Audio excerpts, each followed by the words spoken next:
Hey folks, and welcome to another video from D1 DLC. Today we are going to be taking a look at Deus Ex Mankind Divided. The latest installment of the Deus Ex series, Mankind Divided, picks up 2 years after the events of Human Revolution. The grizzled protagonist Adam Jensen returns with all new augmentations, gadgets, and weapons in an action-packed RPG adventure that easily lives up to the lofty expectations we expect from the Deus Ex series. Taking place in a beautifully crafted world with expansive areas, bustling AI, and a diverse range of side quests, Deus Ex feels alive and immersive right from the outset. Set in a turbulent time for humanity where orgs and humans alike stand on the brink of all-out civil war, the plot and storyline are elaborately delivered and will keep you hooked on seeking answers throughout the entire game. With exceptionally well executed character arcs, diverging storylines which give weight to difficult moral choices, the RPG elements are perfectly balanced. Now, it wouldn't be a Deus Ex game without augmentations, the things that make you feel superhuman and overpowered.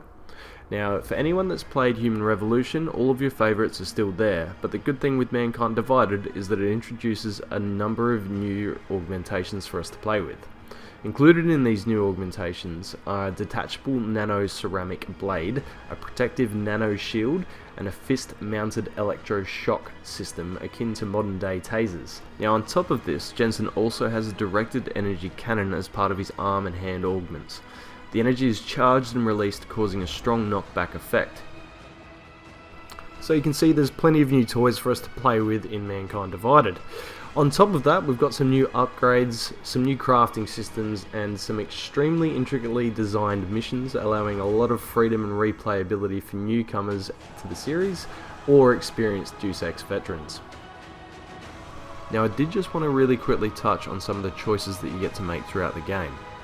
Normally during dialogue conversations, you'll be faced with a morally grey choice or a choice of the lesser of two evils. This in itself gives it a nice level of complexity to the interactions between Jensen and the other characters. I do think that most of the storyline is on rails and doesn't really have a huge change or effect on the choices that you make, but the relationships and the way they develop throughout the story will absolutely have an effect. What do you say? Do we have a deal, Mr.? The only real issue I had with Mankind Divided was based around the third person, first person and cinematic viewpoints.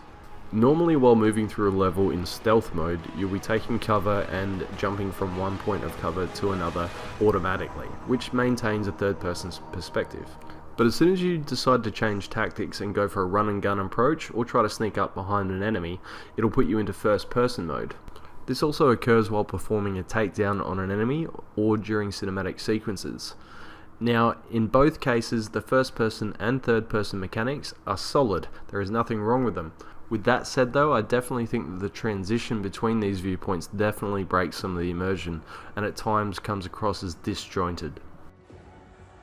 With a lot to live up to, Mankind Divided delivers everything we'd hoped in the latest Deus Ex installment, and it easily takes its place as the best in the series to date.